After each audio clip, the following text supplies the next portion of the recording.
Is November 28th, 2017 is a B-Day. Our objective on the board is how do farmers grow the biggest strawberries? There's also something I want us to look at before we go over the homework. There is a cow from Belgium that is called the super cow. He was bred initially in the 1950s. It is now the year 2017, and these cows are born now looking like this. How is that possible? How do we make the super cow? Give me an inference. How do you think, Thomas? Selective breeding of strong cows. You're on the right track. Anybody else have an inference? Jordan, good job raising your hand. Oh, why are you guys so smart? There's a mutation. You know what the other classes said? Steroids, antibiotics. There's no steroids or antibiotics with this. That's what we would think because this is natural. You have muscle fibers. You know muscle tissue? How do you move your muscle? You have to stretch it and you have to contract it, correct? Your muscle fibers do that for you. This cow was born with a mutation, not this one specifically, but the original cow in 1950 was born with a mutation. So one of these cows was born like this. Initially, they thought it was a freak. Then they thought about it and they realized this cow is 3 times the size of the other cows. What does that mean in terms of money for the farmers, Thomas? They get a lot of meat. So when that cow has babies, what happens? I'm sorry? I don't know. It makes me sad, though. And I'm going to tell you a little story about this cow. This cow now, in the year 2017, we don't have to selectively breed anymore. They selected this cow because it had that mutation. Then they only bred cows that continue to have this mutation. But how did they do it? They had to have this cow and a regular cow breed. But that means it's heterozygous, right, the baby? Then they had to take 2 of their babies that are heterozygous and have them breed. So it took years to make this gene stick. So then they had more and more babies. So that's exactly how they make your dogs, all your breeds of dogs. Initially, those breeds that we have, they're years and years and years of selective artificial breeding. So now in the year 2017, all the animals that are born like this, they don't have to worry about selectively breeding because they're total recessive genes. They don't have the dominant gene. They're not going to have the dominant gene ever. So this species of dogs, of cows is new. 1 second. But there's problems with this cow. This cow is also born with a really big tongue. And the tongue makes it difficult for it to swallow and eat. So they have to feed it by hand sometimes.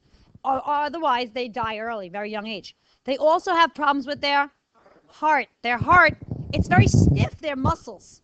So it's hard for their muscles to contract the blood throughout their body.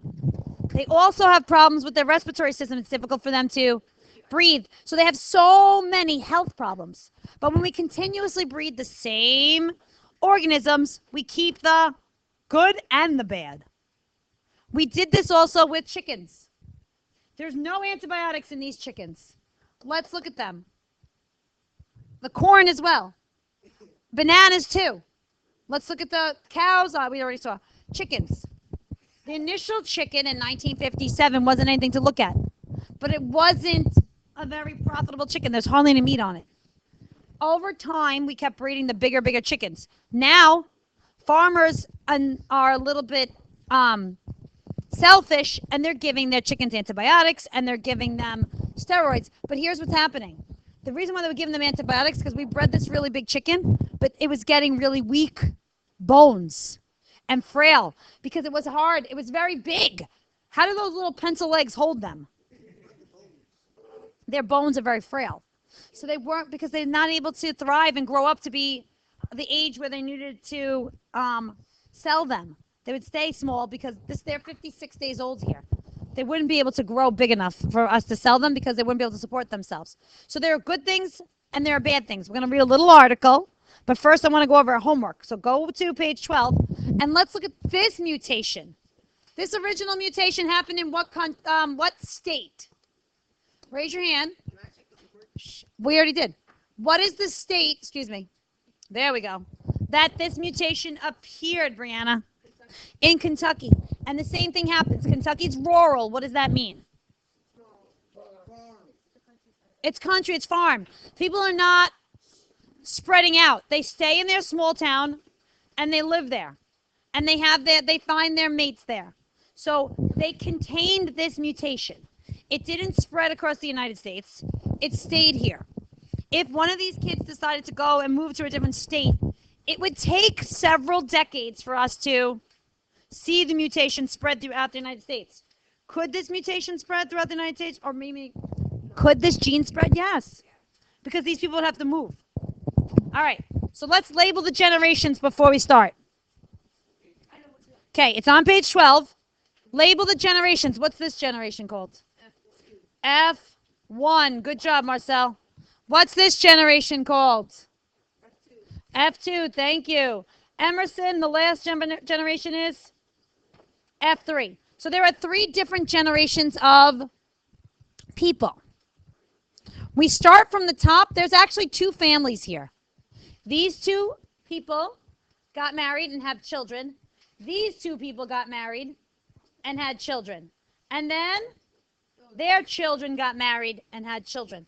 So the lines across, remember, mean they're married. If you have this trait, you know you have what type of genes? Do you have recessive or dominant genes? If you have this trait, am I right? You have recessive. So if B is the recessive gene, what type of genotypes does number 1 have? We know his genotype. What are the genotypes for number 1? Janae? What's the genotypes for number 1?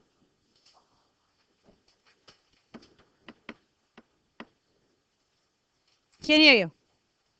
You know the genotype. I just wrote it on the board for you. Yes, 2 lowercase b's. Why does this have 2 lowercase b's? Because it has a disorder. Ready, Marcel? Yeah. If the disorder has 2 little b's, what is the genotype for number 7? Big B. Well, let's see. Are they alike or different? Alike. So would they have different genes or the same? Good. So what would their genes be? 2 little b's. How about number 12? What are their genes? Am I right? Good. How about number 15, Chris?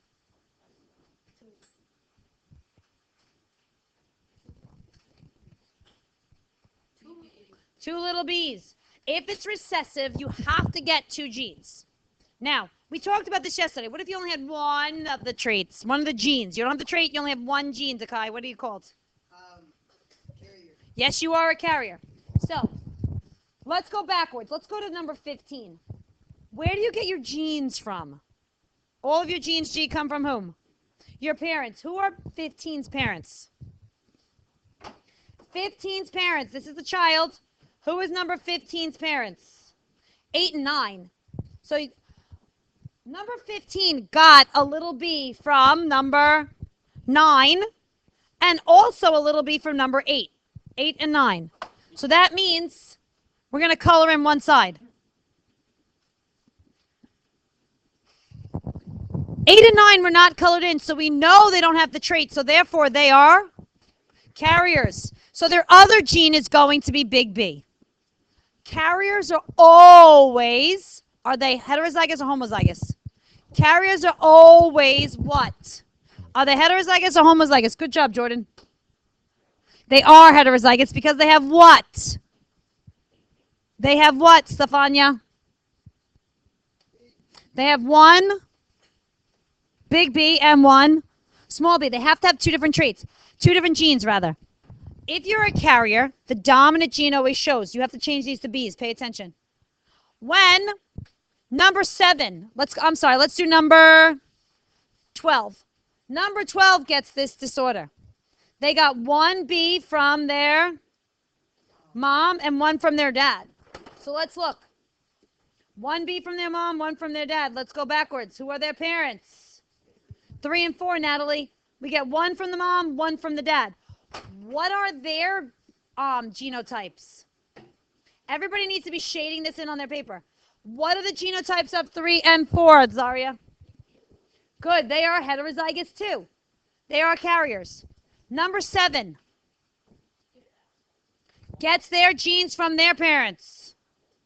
What are the genes? Yes, two little bees. If we have two little bees, where do we get each of the bees from? Yeah, both of the parents. You got one from number one, and you got the other one from number two, the mom. You're right. So this one's also going to be heterozygous. Okay, let us look at Gavina. Organisms, the children, number 10 and 11. Do you know what their genotype is? You don't know for a fact. We have two possibilities, Amanda. What are the choices? Yeah, it could be homozygous dominant. It could be this or this. How are we not 100% sure? Why don't we know that for a fact, Thomas?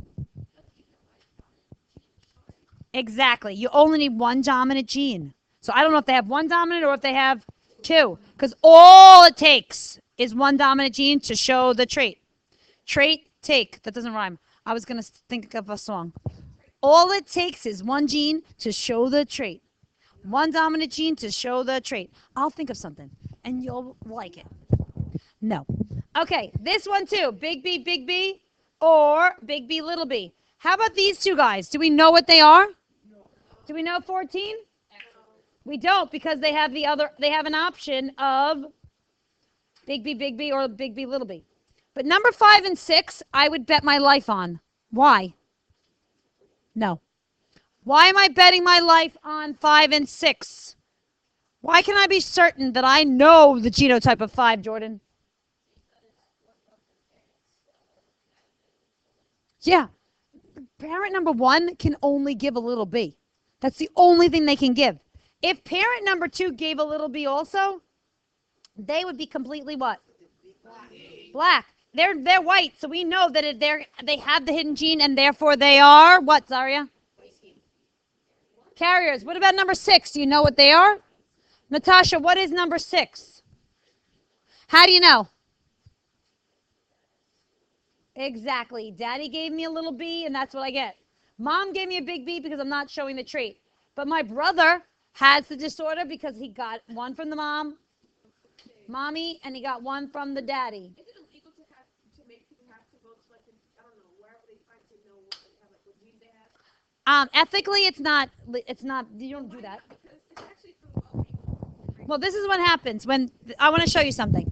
When 13 and 14 decide they want to go off and have children and get married, they go to genetic counseling. They go to the counselor. They're not taking their genes out. They're looking at the family tree. We filled this whole thing in. But if you're the child, you only know what you know. You know that you had a sister that had the disorder. You also know that you had an aunt that had the disorder. You know on the other side you had an uncle that had the disorder. But then you know your grandfather had the disorder. So you know what your family tree is. All the other stuff, the genetic counselor infers for you. What we just did, like we played detective, the genetic counselor would do that. Then they would say, okay, this is what your family tree looks like. Do you want to risk it? You don't know if you have the gene or not. So I'm saying, like, would it be illegal to, like, let's say two people want to have 2 kids, but they have to go to the counselor. Like, okay, so there's a chance that you could be so. Well, do you think Congress, 1 second, Jordan, do you think Congress should pass that law? I like that. But tomorrow, we're going to talk about something different called genetic engineering. And you guys are going to have to write arguments. We're going to be lawyers tomorrow.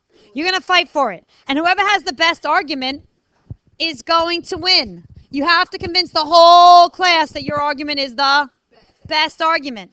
So you need to convince everybody that we should or should not have GMOs, because we're going to watch a little movie clip and they're going to give you all the information about it, and then you need to use that. But before we get there, let's finish this up. How many people have the disorder? Asya. How many individuals have the blue disorder? How many? Look at your homework. How many have it? 4.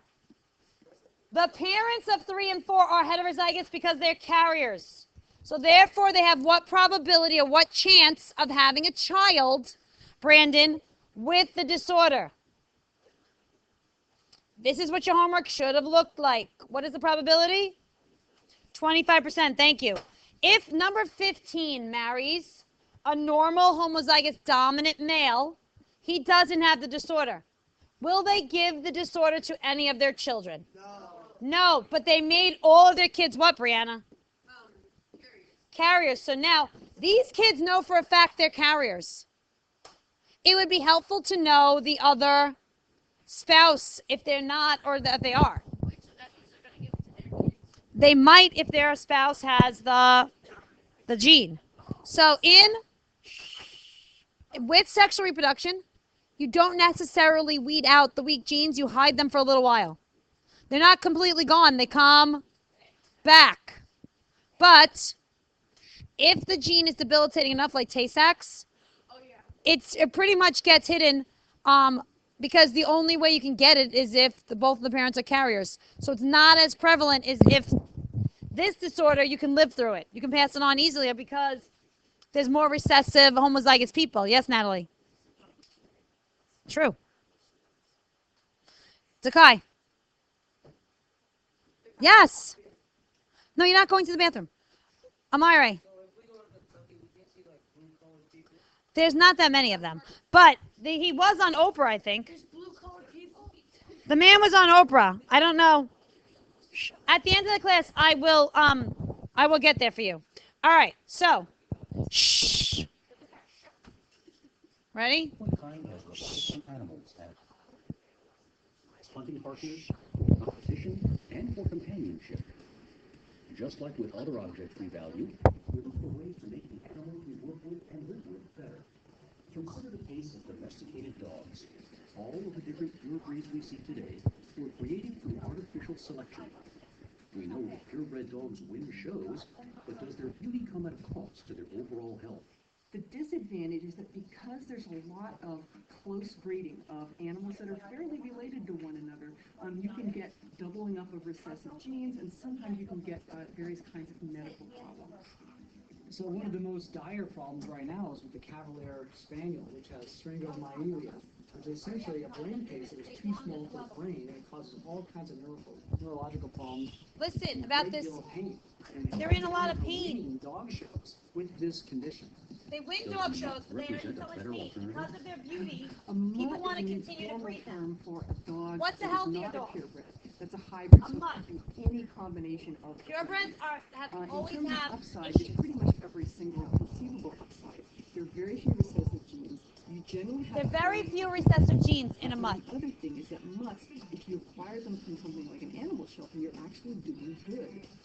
What if you could get that purebred beauty or that perfect mutt without the health defects or the risk of genetic damage? Where'd you gamble? This is what you were talking about. It may sound like the stuff of science fiction, but right here in the Bay Area, there is a company that clones Now look, they pets. clone their pets. Lou Hawthorne, CEO of Best Should we Friends in clone America, pets? has started a company that actually makes clones. I don't know. Tomorrow you guys are going to have to discover all this and fight for it.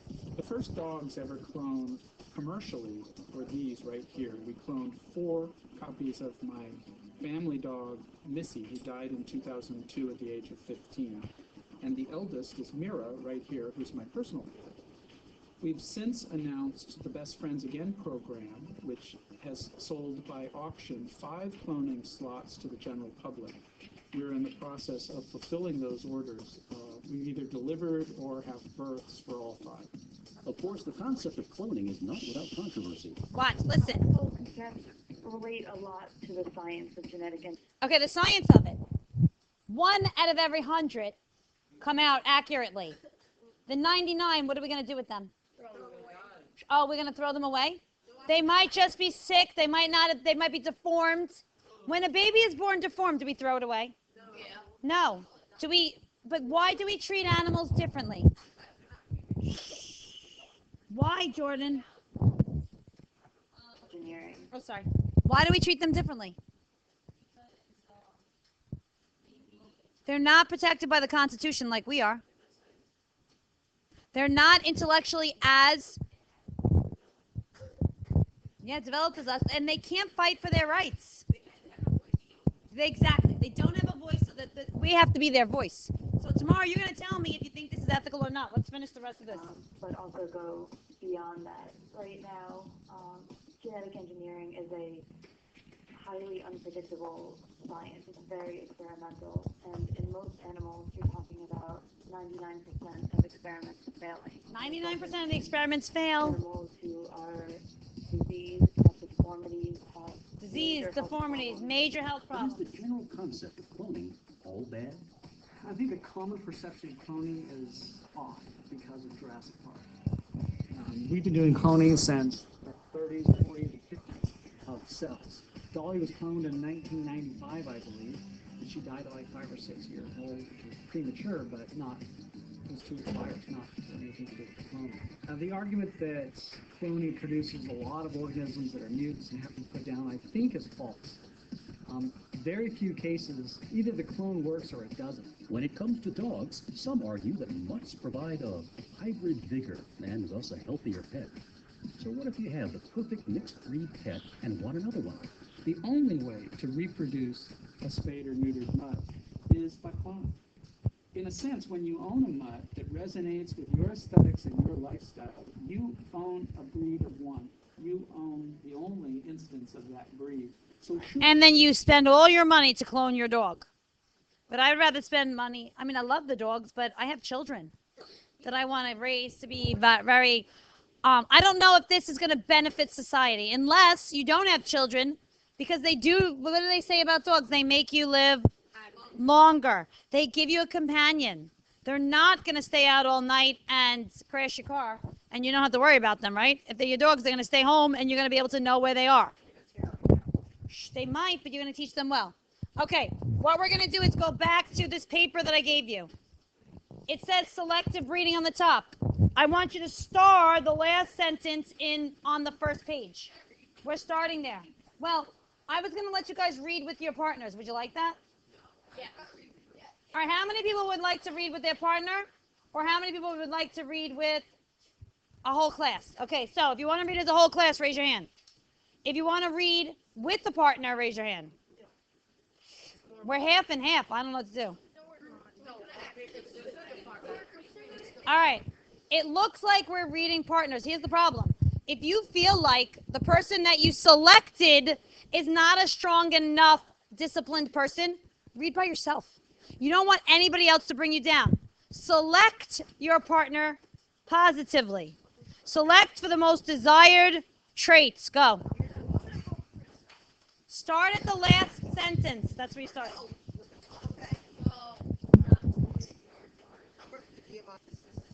Question number 8, please. Ladies and gentlemen, we would like a positive example of selective breeding. Go ahead, Jordan.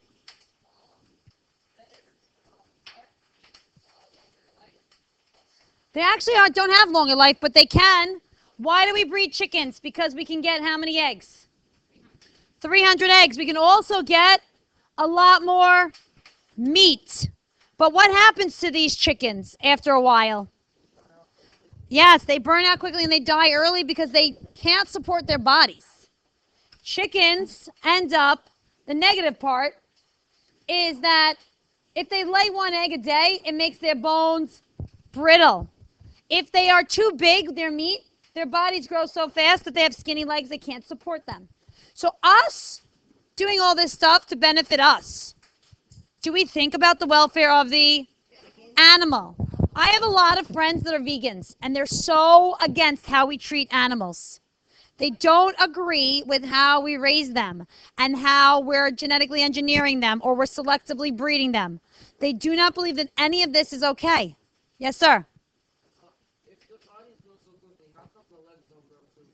Because their legs are made of bones, right? They're bones in their legs. So it takes a lot more time to grow the peristeum and all the features of the bone. It's more complicated. It's just like, you know, the giant, but if you have a tumor in your pituitary gland, you grow a lot and it makes your bones really weak as well. And these people can't grow that, they can't live that long because their circulatory system is not strong enough and capable. It doesn't make a bigger heart. It doesn't make you capable. So then you have cardiovascular problems as well. So there are complications, just like the cow. That cow had a big tongue and it wasn't able to swallow, it wasn't able to breathe. There were so many different complications that normal cows live for 30 years. These cows are living how long? 5. Is that fair? These animals do not have a voice. We allow this to happen. What are we doing to our society? The next thing you know, we're going to be selectively breeding humans. Or do we do that already?